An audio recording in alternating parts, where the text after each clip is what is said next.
because WDWPro yourself and hapless victim Paul Chato all dropped a video today. Chato, of course, was there basically so everyone could have fun, and with his reactions. So the link to that video is in the description. And since we have you here and we have the drinker here, I would love to get the drinker's take on this as well. But for those that have not yet had time to see Valiant, yours and the WDW's Pro's video, why don't you introduce it? I'll just set it up, basically saying that Discovery and their master plan for Warner is essentially to fix it and flip it at a higher price. Valiant, take it away and give us the summary.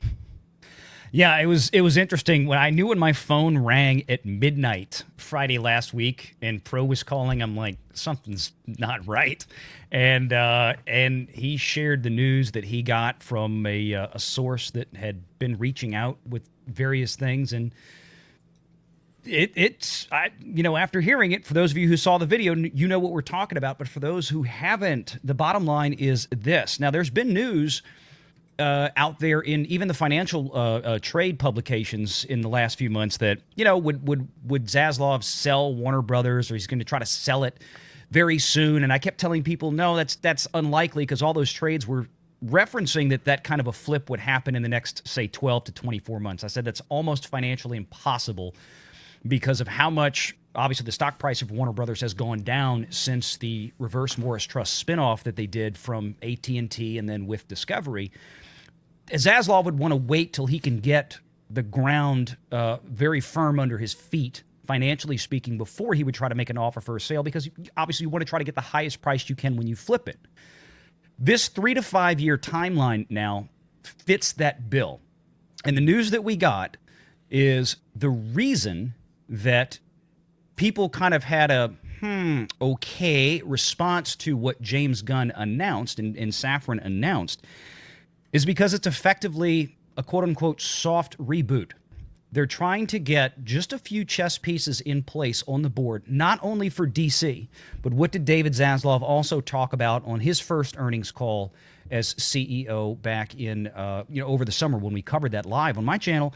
He said he wants to work with JK, as in J.K. Rowling. He wants to get Harry Potter going again. All this is to set up a soft reboot to get a few little pieces on the board so that a big buyer can come in. And by that, think Apple, think Amazon. And I've been telling folks now for the last year, Apple has been the 800-pound gorilla in the room with all the cash.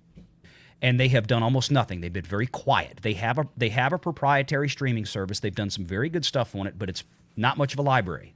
They can buy anyone they want. They could buy Paramount right now virtually for cash if they wanted to. Amazon, of course, is another player in the market, but it's going to be one of those two, I think. But that's what's happening now. That's why we got the setup that we got from Gunn, and it kind of ends at 2025. You look at it and it's like, okay, but this was supposed to be a 10-year plan.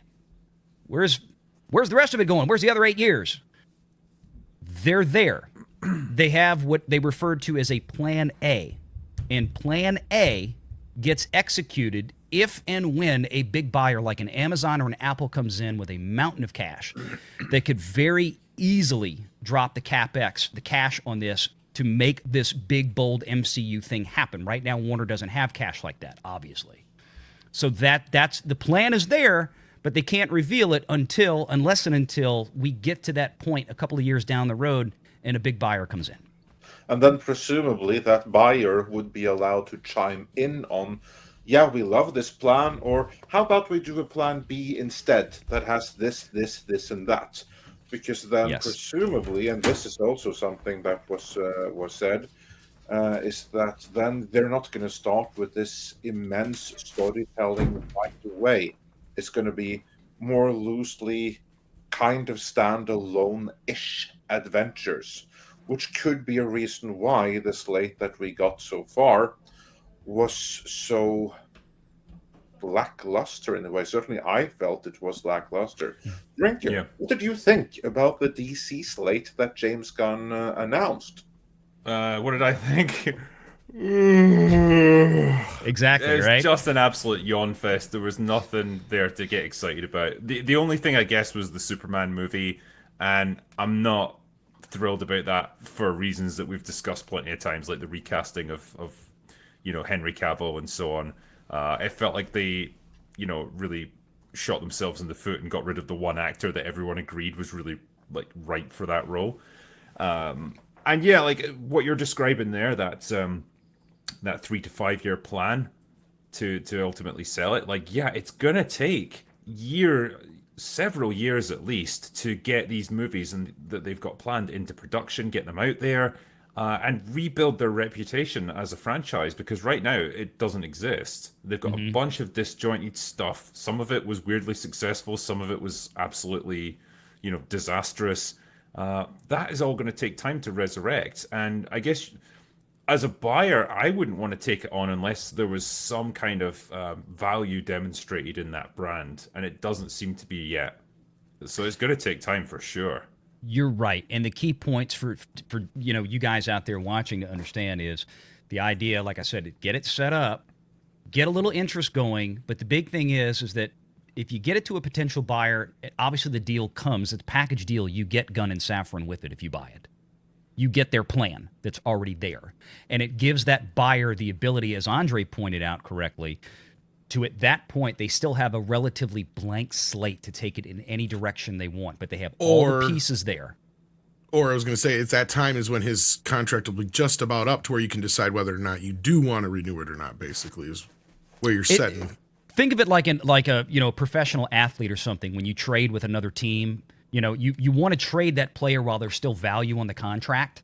While there's still time left on it, so you can get something good in return. Whether it's the NFL, the NBA, Major League Soccer, doesn't matter. That's how it all works. This is no Hockey. different. This is hockey. This is no different. This is no different. Yeah. I mean, obviously, the gold standard for this kind of thing was Marvel when Disney bought them over because they had several very successful movies under their belt and no real baggage there. Like, they'd all pretty much been successful. They had good momentum behind them. DC on a film has the exact opposite. They've got a ton of baggage. They've got, a divided fan base. You've got people still wanting the Snyderverse restored. You've got people mad about Henry Cavill getting ditched. You've got questions over what on earth is going to happen with the Flash movie and Aquaman 2. You've still got to try and like keep this old franchise limping along a little bit until you can do your reboot. And I think it's really a hard reboot. That seems to be what they're doing here because like there's no real remnants of the original getting carried over. Yeah, Apart that's. from Suicide Squad, maybe, which is funnily enough what James Gunn's wife is part of. But Well, I even actually, that, I you don't even have any announcements that are connected to any of that after Superman either. Sorry, Andre. Yeah, exactly. No, that's exactly what I was about to say, what you pointed out there, Tom, because remember what he said in his presentation. The first part of like the Gunverse is the continuation of the Suicide Squad and Peacemaker with stuff that was already in development. And then after that, chapter one begins for real with Superman, which tells me that's where they're hard rebooting. So that's just the end cap of yeah, the post Snyderverse. for sure. I mean, like as soon as I think Aquaman 2 is the last one that's currently like in Yeah. development that's going to come out. As soon as that's out the gate and like it's finished its theatrical run, that's when you'll get the announcement of like, right, we're shit canning the whole thing. We're starting fresh. Yeah, You or, know or that just that after the final series on HBO Max, because I do believe that Waller will be the final thing.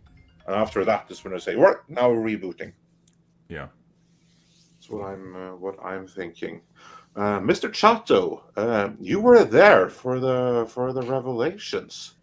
Well, What say yeah, you about this? my main thought is that you buy management, and if your deal, I worked with Apple, and Apple buys talent, and often the code that they bring along with them is not as important as the fact that the people who can code are coming over to Apple to bring this technology with them. So I would imagine that that's their thinking, and they're not going to be interested in Warner's without the talent to keep it going.